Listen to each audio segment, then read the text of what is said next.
monsieur, tout sera prêt. Vous n'avez qu'à faire mettre la salle en état. À 3 heures de l'après-midi, je vous garantis que je vous donnerai la comédie. Tu feras grand plaisir à Madame Hamelin qui s'y attend avec impatience. Et de mon côté, je suis ravi de lui procurer ce petit divertissement. Je lui dois bien des attentions. Tu vois ce qu'elle fait pour moi, je ne suis que son neveu et elle me donne tout son bien pour me marier avec Angélique, que j'aime. Pourrait-elle me traiter mieux quand je serai son fils? Alors, il en faut convenir, c'est la meilleure de toutes les tantes du monde. Et vous avez raison, il n'y aurait pas plus de profit à l'avoir pour mère. Mais dis-moi, cette comédie dont tu nous régales, est-elle divertissante? Tu as de l'esprit, mais en as-tu assez pour avoir fait quelque chose de passable? De passable? Non, monsieur, il n'est pas de mon ressort. Les génies comme le mien ne connaissent pas le médiocre.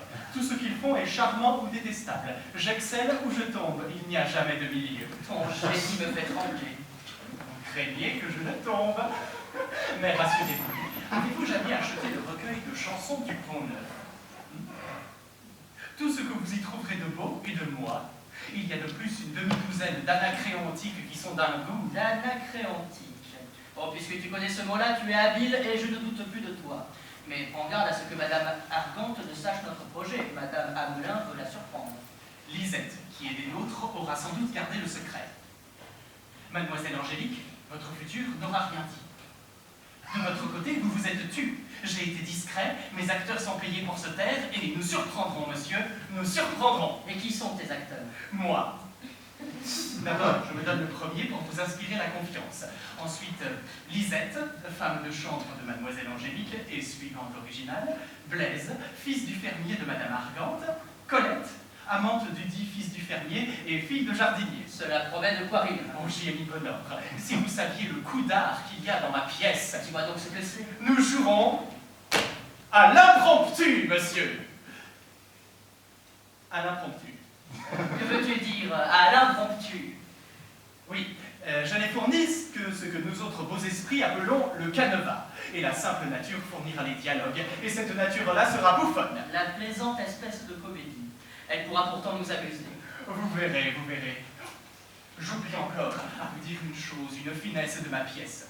C'est que Colette, qui doit faire mon amoureuse, et moi, qui dois faire son amant, nous avons convenu l'un et l'autre de voir un peu la mine que feront Lisette et Blaise à toutes les tendresses naïves que nous prétendrons nous dire, et le tout pour éprouver s'ils n'en seraient pas un peu alarmés et jaloux. Car vous savez que Blaise doit épouser Colette, et que l'amour nous destine, Lisette et moi, l'un à l'autre. Mais Lisette, Blaise et Colette vont venir ici pour répéter leur scène. Ce sont les principaux acteurs. J'ai voulu voir comment ils s'y prendront. Laissez-moi les instruire et les écouter, et retirez-vous, les voilà qui entrent. Adieu. Fais-nous rire, on ne t'en demande pas davantage. Allons les enfants, je vous attendais. Montrez-moi un petit échantillon de notre savoir-faire, et tâchons de gagner notre argent le mieux que nous pourrons. Répétons. Ce que j'aime de ta comédie, c'est que nous allons nous la donner à nous-mêmes. Je sais que nous allons y tenir de très jolis propos. De très jolis propos, car dans le plan de ma pièce, vous ne sortez point de votre caractère, vous autres. Toi, tu joues une maligne soubrette à qui l'on n'en fait point à croire, et te voilà. Blaise a l'air d'un nigaud pris sans verre, et il en fait le rôle. Une petite coquette de village et Colette, c'est la même chose. Un joli homme et moi, c'est tout comme. Un joli homme est inconstant. Une coquette n'est pas fidèle. Colette trahit Blaise. Je néglige ta flamme. Blaise est un sot qui en pleure, tu es une diablesse qui t'en met en fureur, et voilà ma pièce. Je défile qu'on arrange mieux les choses. Oui, mais si ce que j'annonce allait être vrai, prenez garde de moi. Il ne fait pas du tout de bon car j'aime Colette, dame. À merveille, Blaise, je te demande ce ton de Nicolas dans la pièce. Écoutez, monsieur le joli homme, il a raison que ceci ne dépasse pas la raillerie, car je ne suis point endurant, je vous en avertis. Fort bien, Lisette, il y a un aigre doux dans ce ton-là qu'il faut conserver. Allez, allez, mademoiselle Lisette, il n'y a rien à appréhender pour vous, car vous êtes bien plus jolie que moi, monsieur Merlin, c'est bien. Courage, Friponne, vous y êtes. C'est dans ce goût-là qu'il faut jouer votre rôle. Allons, commençons à répéter. C'est à nous deux à commencer, je crois. Oui, nous sommes la première scène. Asseyez-vous là, vous autres. Et nous débutons. Tu es au fait, Lisette. Tu arrives sur le théâtre et tu me trouves rêveur et distrait. Recule-toi un peu pour me laisser prendre ma contenance.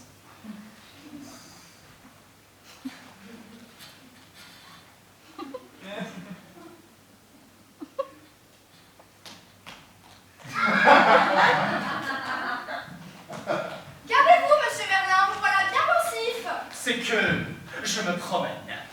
Et votre façon, en vous promenant, est-elle de ne pas regarder les gens qui vous abordent? C'est que je suis distrait dans mes promenades. Qu'est-ce que c'est que ce langage-là? Je trouve bien impertinent. Doucement, Lisette. Si tu me dis des injures au commencement, par où finiras-tu? Oh, ne t'attends pas des régularités de ce qui vient. Continuons. Où en sommes-nous? Je traitais ton langage d'impertinent. Oh, tu es de méchante humeur. Passons notre chemin et ne nous parlons pas davantage. Attendez-vous ici, Colette, monsieur Merlin? Cette question-là me présage une querelle. Oh, tu n'en es pas encore là où tu penses. Je me contente de savoir que j'en suis où me voilà. Bien ça. Avoue-moi que tu me fuis depuis quelques jours. Vous êtes si savante qu'il n'y a pas moyen de vous instruire. Comment, Faquin, tu ne prends même pas seulement la peine de te défendre de ce que je dis là? Je n'aime à contredire personne. Bien. Avoue-moi que Colette te plaît. Pourquoi veux-tu qu'elle me déplaise? Avoue-moi que tu l'aimes. Je ne fais jamais de confidence. Je n'ai pas besoin que tu me la fasses. Ne me le demande donc pas. Me quitter pour une petite villageoise. Je ne te quitte pas, je ne bouge.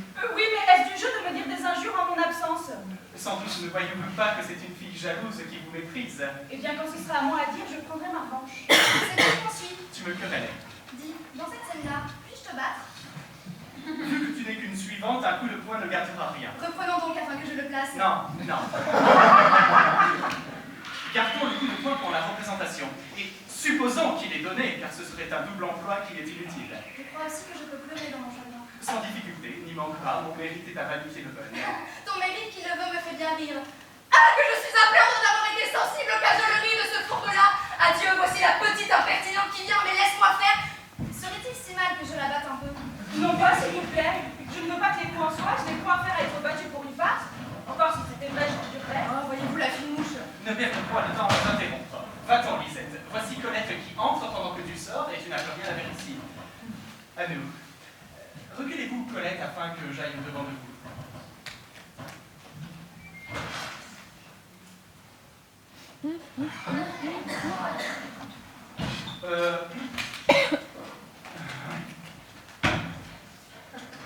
Oh, bonjour, ma chère enfant. Je suis bien sûr que ce n'est pas moi que vous cherchez. Non, monsieur Merlin, mais ça n'y fait rien. Je suis bien aise de vous y trouver quand même. Et moi, je suis charmé de vous rencontrer, Colette. Ça est bien obligeant. Vous êtes-vous pas aperçu du plaisir que j'ai à vous voir? Oui, mais je n'ose pas bonnement m'apercevoir de ce plaisir-là à cause que j'y en connais aussi. Doucement, Colette, il n'est pas décent de vous déclarer si vite. Oh, dame, comme il faut avoir de l'amitié pour vous dans cette affaire-là, j'ai cru qu'il n'y avait pas de temps à perdre. Attendez que je me déclare tout à fait moi. Voyez en effet comme elle se presse. On dirait qu'elle y va de bon jeu, je crois que ça m'annonce du guignon. Je n'aime pas trop cette taille-là non plus. C'est qu'elle ne sait pas mieux faire. Eh bien, Vela m'a pensé tout son petit chou. Puisqu'il me blâme, je suis trop timide pour aller en avance et ils s'en vont pas. Éloignez-vous donc pour l'encourager. Pardieu, je ne peux pas caler du courage, moi, je veux tout entendre. Il est vrai, mamie, que vous êtes bien plaisante de vouloir que nous nous en allions. Mais pourquoi aussi me chicanez-vous? Mais pourquoi as-tu tant d'être amoureuse de Monsieur Merlin? Est-ce que tu en sens de l'amour? Mais vraiment, je suis bien obligée d'en sentir puisque je suis obligée d'en prendre dans la comédie. Comment voulez-vous que je fasse autrement? Comment? Vous aimez vraiment Merlin? Mais il faut bien puisque c'est mon devoir. Blaise et toi, vous êtes de grands innocents tous deux. Ne voyez-vous pas qu'elle s'explique mal? Ce n'est pas qu'elle m'aime tout de bon. Elle veut dire seulement qu'elle doit faire semblant de m'aimer. N'est-ce pas, Colette? Comme vous voudrez, monsieur Merlin. Bon, continuons. Et attendez que je me déclare tout à fait pour vous montrer sensible à mon amour. J'attendrai, monsieur Merlin. Faites vite. Que vous êtes aimable, Colette, et que j'envie le sort de Blaise qui doit être votre mari. Est-ce que vous m'aimez, monsieur Merlin? Il y a plus de 8 jours que je cherche à vous le dire. Que dommage, car je nous accorderions bien tous deux. Et pourquoi, Colette? C'est que, dame, dirais-je, Sans doute. c'est que, si vous m'aimez, c'est bien fait car il n'y a rien de perdu. Quoi, chère Colette? Votre cœur vous dit quelque chose pour moi? Oh, il ne dit pas quelque chose, il me dit tout à fait. Que vous me charmez, ma belle enfant. Donnez-moi votre jolie main, que je vous en remercie. Je défends les mains. Il faut pourtant que j'en ai. Oui, mais il n'est pas nécessaire qu'il les baise. Entre amants, les mains d'une maîtresse sont toujours de la conversation. Ne permettez pas qu'elles en soient, mademoiselle Lisette. Il n'y aura point assez de vif dans cette scène-là. Si on les trouve de trop, laissons-les. Ne vous fâchez pas. Ce n'est que des mains au bout du compte. Pas la mienne non plus, n'est-ce pas, mademoiselle Lisette? C'est le mieux. Il n'y aura point assez de vif dans cette scène-là. Je suis bien à votre avis, monsieur Merlin, et je n'empêche pas les mains en moi. Bon, puisqu'on les trouve de trop, laissons-les et revenons. Quoi, chère Colette? Vous m'aimez donc, et cependant vous allez épouser Blaise? Vraiment, ça me fâche assez car c'est pas moi qui le prends, c'est mon père et ma mère qui me le baillent. Me voilà donc bien chanceux. Tais-toi donc! Tout ceci est de la scène, tu le sais bien. C'est que je vais cacher que ça est vrai. Non, te dis-je, il faut ou quitter notre projet ou le suivre. La récompense que Madame Hamelin nous a promise vaut bien la peine que nous la gagnions. Je suis fâché d'avoir imaginé ce plan-là, mais je n'ai pas le temps d'en imaginer un autre. Poursuivons. Je le trouve bien joli, moi, monsieur Malin. Je ne dis mot, mais je n'en pense pas moins. Quoi qu'il en soit, continuons notre chemin pour ne pas risquer notre argent. Ne vous souciez donc pas de Blaise, Colette, puisqu'il n'y a que vos parents qui veulent que vous l'épousiez. Non, il ne me revient point. Et si je pouvais par quelque manigance m'empêcher de l'avoir pour mon homme, je serais bientôt quitte de lui car il est si sot. Mortier, fais là une vilaine comédie. Peina! Vous n'avez qu'à dire à vos parents que vous ne l'aimez pas. Bon, je lui ai bien dit à lui-même, mais tout ça n'y fait rien. C'est la vérité qu'elle me l'a dit. Mais monsieur Merlin, peut-être que si vous me demandiez en mariage, vous m'auriez. Seriez-vous fâché de m'avoir pour femme? J'en serais ravi, mais il faut en user adroitement. À cause de Lisette, dont la méchanceté nous nuirait et romprait nos mesures. Fallait pas permettre qu'elle nous écoutît. Comment? Qu'est-ce que j'entends là? Car enfin voilà un discours qui ne peut entrer dans la représentation de la scène, puisque quand vous la jouerez, je ne serai pas présente. Tu n'y seras pas, il est vrai, mais tu es actuellement devant ses yeux et par méprise, elle se règle là-dessus. N'as-tu jamais entendu parler d'un axiome qui dit que l'objet présent émeut la puissance? Voilà pourquoi elle s'y trompe. Si tu avais étudié, cela ne t'étonnerait pas. À toi, à présent, Blaise. C'est toi qui entres sur le théâtre et qui viens nous interrompre. Recule-toi de 4 pas pour feindre que tu arrives. Et moi, je te vois venir, je dis à Colette. Voici Blaise qui arrive, chère Colette. Remettons l'entretien à une autre fois. Retirez-vous. Moi, je suis tout perturbé, je ne sais que dire. Tu rencontres Colette sur ton chemin et tu lui demandes avec qui elle sort. D'où viens-tu donc, Colette? Eh, je viens d'où j'étais. Oh, comme tu me rudois! Ah, dame, accommode-toi, prends ou laisse, adieu. C'est à cette que tu as affaire. Tenez, monsieur Merlin, je ne saurais endurer que vous m'escamotiez à ma maîtresse. Tenez, monsieur Merlin, est-ce comme cela qu'on commence une scène? Dans mes instructions, je t'ai demandé de me dire quel était mon entretien avec Colette. Par qu'elle ne le sache pas puisque j'y étais. Mais souviens-toi que tu n'étais pas censé y être. Colette était donc avec vous, monsieur Merlin? Oui, nous ne faisions que nous rencontrer. On dit pourtant que vous en êtes amoureux. Et cela me chagrine, entendez-vous? Car elle sera mon accordée de mardi en 8. Sans vous interrompre, ça est remis de mardi en 15 et d'ici là, je vais revenir. N'importe, cette erreur-là n'est d'aucune conséquence. Dis-moi, Blaise, comment tu sais que j'aime Colette? Qui te l'a dit? C'est vous qui le disiez tout à l'heure. Mais prends donc garde, souviens-toi encore une fois que tu n'y étais pas. C'est donc mademoiselle Lisette qui me l'a appris, et qui vous donne aussi bien coup de blâme pour cette affaire-là. D'ailleurs, la voilà pour confirmer mon dire. Va, j'en dirai mon sentiment après la comédie. Nous ne ferons jamais rien de cette crue-là, il ne saurait perdre les objets de vue. Continuez. Lors de la représentation, il ne les verra pas et cela le corrigera. Quand un homme perd sa maîtresse, il lui est permis d'être distrait, monsieur Merlin. Cette comédie-là n'est faite que pour nous planter là, mademoiselle Lisette. Eh bien, plante-moi là et tout, toi, Nicodème. Eh, parquet, ce n'est pas comme ça qu'on en use avec un fiancé de la semaine qui vient. Et moi, je te dis que tu ne seras mon fiancé dans une semaine. Adieu, ma comédie. On m'avait promis 10 pistoles pour la faire jouer, et ce poltron-là me les vole comme s'il les prenait dans ma poche. Et parti, monsieur Merlin, de la viande du panama parce que vous avez de l'amitié pour moi et que je veux que ce soit agréable. Eh bien oui, je lui plais. Je nous plaisons tous deux. Il est garçon, je suis fille. Il est à marier, moi et tout. Il voulait de mademoiselle Lisette, il n'en peut plus. Il me prend, je le prends. Il la quitte, je te quitte. Et quand est-ce qu'il est à vous autres, il n'y a que patience à prendre. Vilain de belles fiançailles. Tu te tais donc, fourbe. Voilà ce que je fais du plan de ta comédie, tu mériterais d'être traité de même. Mais mes enfants, gagnons d'abord notre argent, puis nous finirons nos débats. C'est bien dit, je nous querellerons après, c'est la même chose. Oh, taisez-vous, petite impertinente. Vous êtes jalouse comme elle me l'a prise. Paix là, donc paix. Et suis-je cause que je vaux mieux qu'elle? Mais que cette petite paysanne ne me chauffe pas les oreilles. Mais voyez-vous cette glorieuse avec sa face de chambriquet? Le bruit que vous faites va amasser tout le monde, et voilà déjà Madame Argante qui accourt, je pense. Adieu, fourbe. L'épithète de folle m'acquittera, s'il te plaît, celle de fourbe. Je m'en vais y tout me plaindre un parent de Damasque. Nous varons tantôt, monsieur Merlin, n'est-ce pas? Oui, Colette, cela va à merveille. Ces gens-là nous aiment. Mais continuons encore de feindre. Tant que vous voudrez, monsieur Merlin, il n'y a pas de mal puisqu'il nous aime tant. Qu'est-ce que c'est donc le bruit que j'entends avec Rien, madame, c'est Colette et Blaise qui sortent d'ici avec Lisette, madame. Eh bien, est-ce qu'ils avaient querelle ensemble? Je veux savoir ce que c'est. C'est qu'il s'agissait d'un petit dessin. s'agissait, nous avions eu une petite... Nous avons de la peine à faire un ensemble qui s'accorde. Monsieur vous dira ce que c'est. Madame, il est question d'une bagatelle que vous saurez tantôt. Pourquoi m'en faire mystère à présent? Puisqu'il faut vous le dire, c'est une petite pièce dont il est question. Une pièce de quoi? C'est, madame, une comédie. Et nous vous ménagions le plaisir de la surprise. Et moi, j'avais promis à Eraste et à Madame Hamelin de ne vous en pas parler, ma mère. Une comédie. Oui, une comédie dont je suis l'auteur. Cela promet. On ne s'y va pas, madame. La bataille que vous avez entendue n'était qu'un entracte. Mes acteurs se sont brouillés dans l'intervalle de l'action. C'est la discorde qui est entrée dans la troupe. Il n'y a rien là de fort ordinaire. Ils voulaient sauter du brodequin aux coturnes, mais je vais tâcher de les ramener à des dispositions moins tragiques. Non, laissons là des dispositions moins tragiques et supprimons ce divertissement-là. Eraste, vous n'y avez pas songé, la comédie chez une femme de mon âge, cela serait ridicule. C'est la chose du monde la plus innocente, madame. Et d'ailleurs, madame Hamelin se faisait une joie de l'avoir exécutée.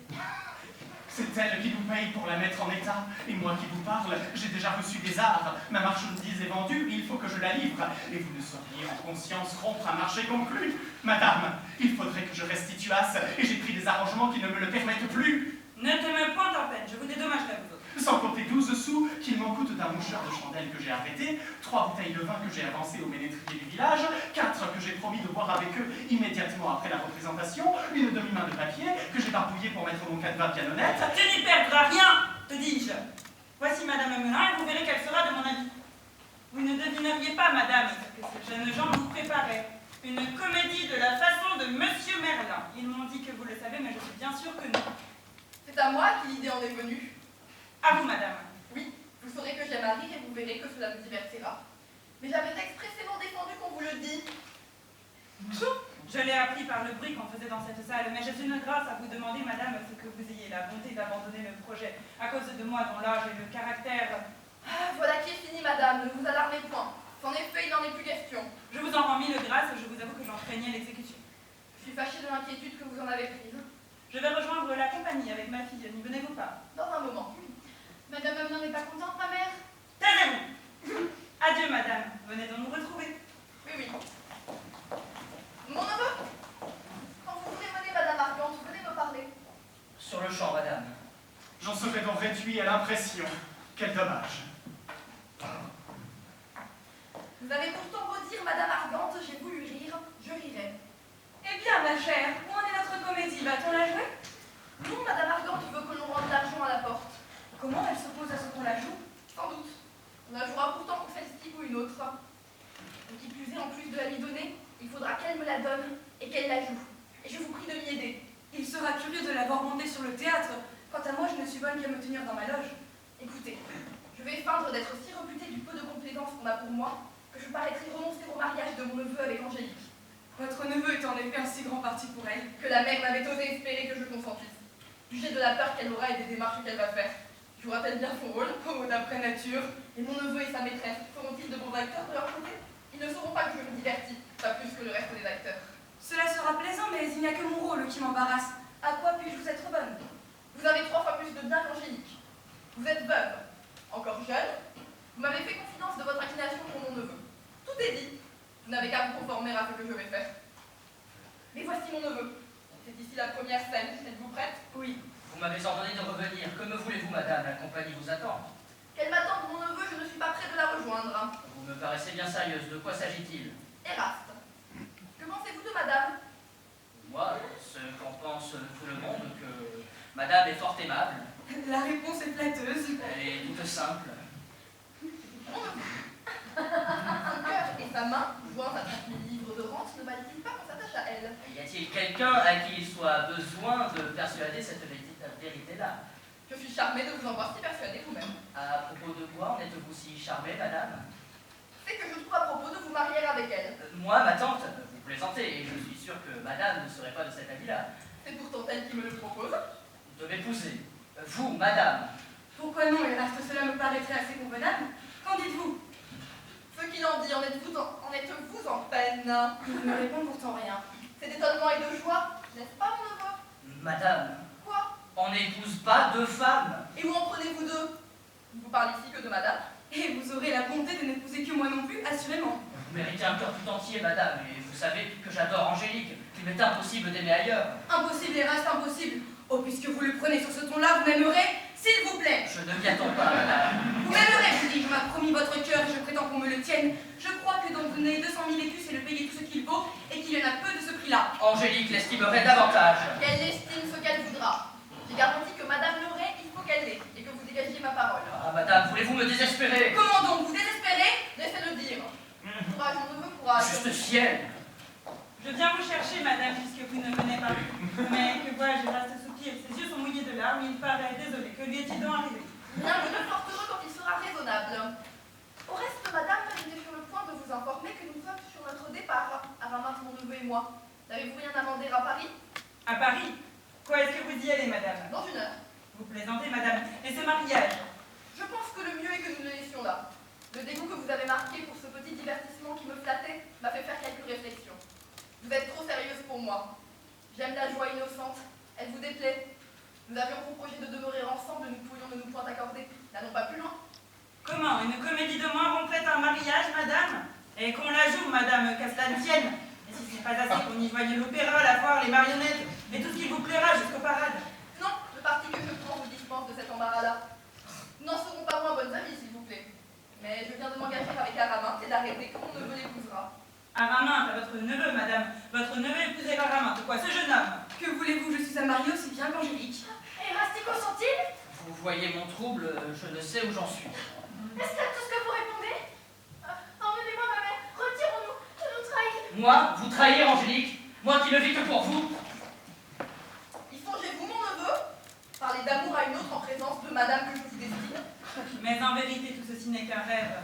Nous sommes tous bien éveillés, je pense. Mais tant pis, madame, tant pis, il n'y a qu'un rêve qui puisse rendre ceci pardonnable. Absolument qu'un rêve que la représentation de votre misérable comédie va dissiper. Allons vite qu'on s'y prépare. On dit que la pièce est un impromptu, je veux y jouer moi-même. Qu'on tâche de lui ménager un rôle. Jouons-y tous, et vous aussi, ma fille. Laissons-les, ma mère, voilà tout ce qu'il nous reste. Je ne serai pas une grande actrice, mais je n'en serai que plus réjouissante. Vous joueriez à merveille, madame. Votre vivacité en est la preuve. Mais je me ferai scrupule d'abaisser votre gravité jusque-là. Que cela ne vous inquiète pas, c'est Merlin qui est l'auteur de la pièce. Je le vois qui passe et je vais la lui recommander moi-même. Merlin, Merlin, approchez! Eh non, madame, s'il vous plaît. Souffrez qu'on la joue, madame. Voulez-vous qu'une comédie décide de mon sort et que ma vie dépende de 2 ou 3 dialogues? Non, non, elle n'en dépendra pas. La comédie que vous nous destinez est bientôt prête. Oui, j'ai rassemblé tous nos acteurs et ils sont là. Et nous allons achever de répéter si l'on veut. Qu'ils entrent! Tout cela est inutile. Point du tout, madame. Je ne présume pas, quoi qu'on fasse, que madame veuille rompre l'engagement qu'elle a pris avec moi. On jouera la comédie quand tu voudras, mais Eraste m'épousera, s'il vous plaît. Vous, madame, avec vos 40 ans, il n'en fera rien, s'il vous plaît, vous-même. Et je vous l'ai dit tout franc, vous avez là un très mauvais procédé. Vous êtes de nos amis, nous vous invitons au mariage de ma fille, et vous prétendez en faire le vôtre, et lui enlever son mari malgré toute la répugnance qu'il en a lui-même, car il vous refuse et vous sentez bien qu'il ne gagnerait pas au change. En vérité, vous n'êtes pas concevable. À 40 ans, lutter contre 20, vous rêvez, madame. Allons, Merlin, qu'on achève. J'ajoute 10 pistoles à ce qu'on vous a promis pour vous exciter à bien faire. Asseyons-nous, madame, et écoutons. Écoutons donc, puisque vous le voulez. Avance, Blaise. Reprenons où nous en étions. Tu te plaignais de ce que j'aime Colette et c'était-tu Lisette qui te l'a appris. Bon, qu'est-ce que vous voulez que je dise davantage?